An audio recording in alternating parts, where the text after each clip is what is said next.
This is chapter number 18 of Matthew's of New Testament. Here Jesus Christ again rebukes pagans and tax collectors, and he has shown his despise and disdain towards them. This he did in the verse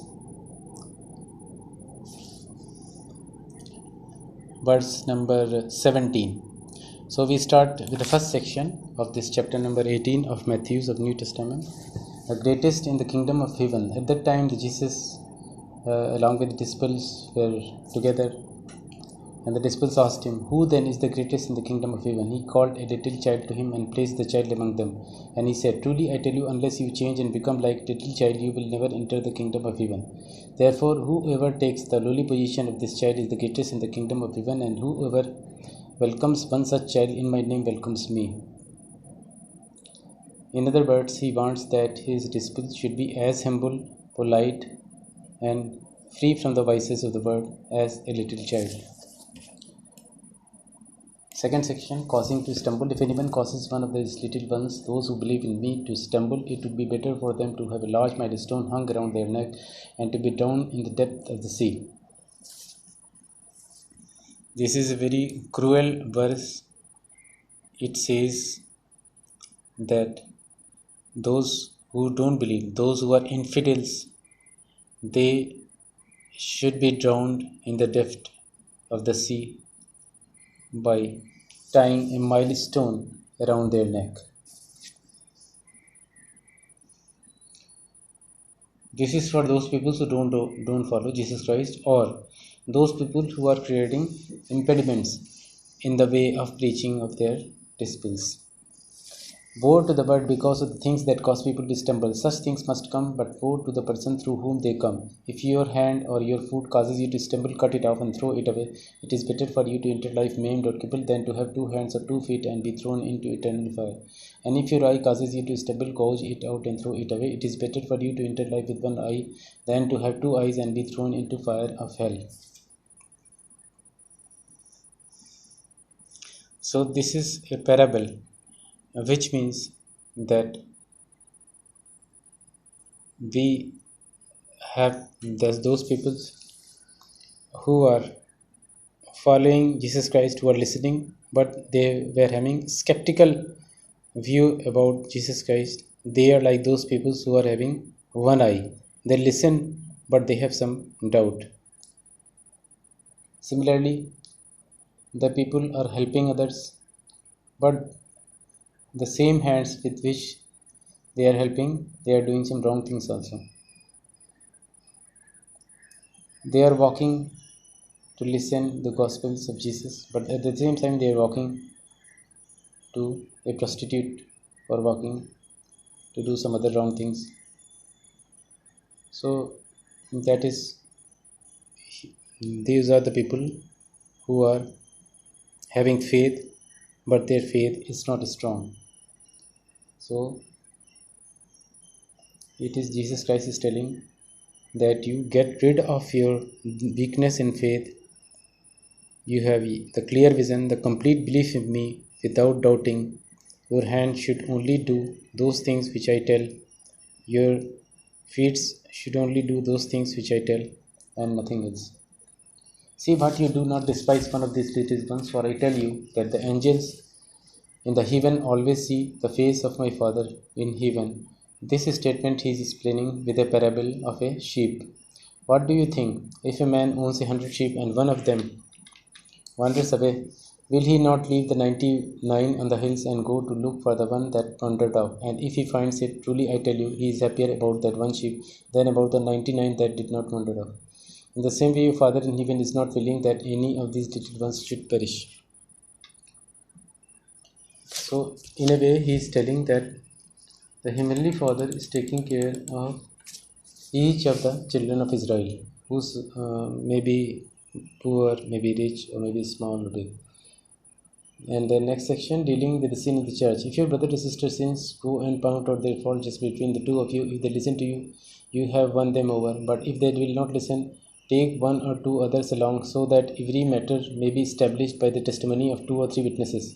If they still refuse to listen, tell it to the judge, and if they refuse to listen even to the judge, treat them as you would a pagan or tax collector.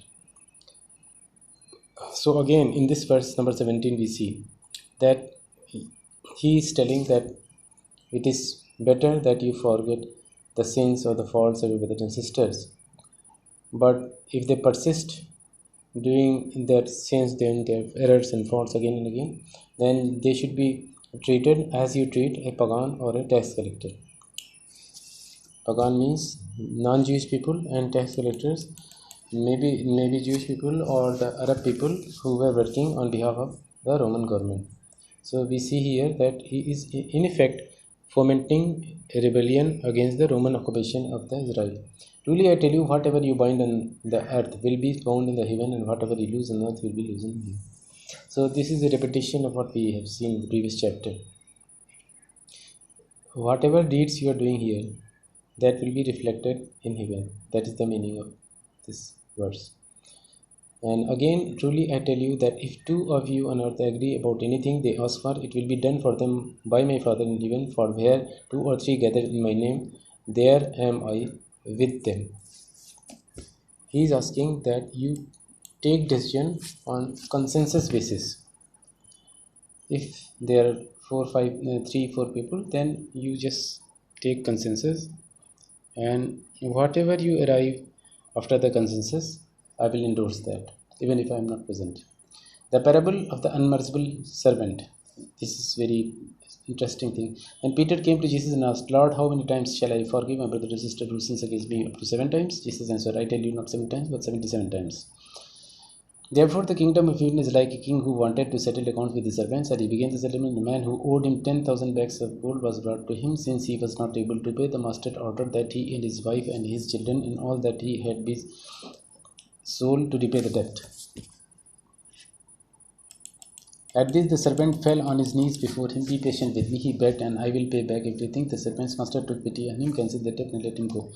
But when that servant went out, he found one of his fellow servants who owed him 100 silver coins. He grabbed him and began to choke him. Pay back what you owe me, he demanded. His fellow servant fell to his knees and begged him, Be patient with me, and I will pay it back. But he refused. Instead, he went off and had the man thrown into prison until he could pay the debt. When the other servants saw that what had happened, they were outraged and went and told their master everything that had happened. Then the master called the servant in. You wicked servant, he said, I cancel all that debt of yours because you bet me too. Shouldn't you have had mercy on your fellow servant just as I had on you? In anger, his master handed him over to jailers to be tortured until he should pay back all he owed. This is how my heavenly Father will treat each of you unless you forgive your brother or sister from your heart. In this parable, he is telling that we all are doing mistakes more often than not. So it is our duty to forgive our brothers and sisters, forgive our younger brothers and sisters. Because in our life, we are forgiven by our elder brothers and sisters. Therefore, we should also forgive our brothers and sisters with our heart. If we don't do this, then remember, then for all our sins, we will not be forgiven by the heavenly God. So this is a parable, and which is very good coming out of the mouth of Jesus Christ. So there is nothing objectionable in this. The only thing that was objectionable was his disdain towards the pagan, and another verse in which he is telling that anyone, verse number 6 is that anyone who is coming as an impediment to the preaching of his disciples, then that person will be punished by putting a millstone around his neck, his or her neck, and he will be drowned in the depth of the sea. This he is telling, he is not explicitly directing that this will happen to him. Perhaps it will happen to him in the heaven, but this can be easily interpreted that it is the duty of the Christians that if anyone is coming in way of their activity of preaching Christianity, then that person should be caught and his neck should be tied with a millstone and he should be thrown into the sea so that he should drown there. So this is a very objectionable verse which shows the disdain in the mind of Jesus Christ for all those who are objecting him, who are criticizing him, and who were putting all kinds of impediments in his path of spreading Christianity.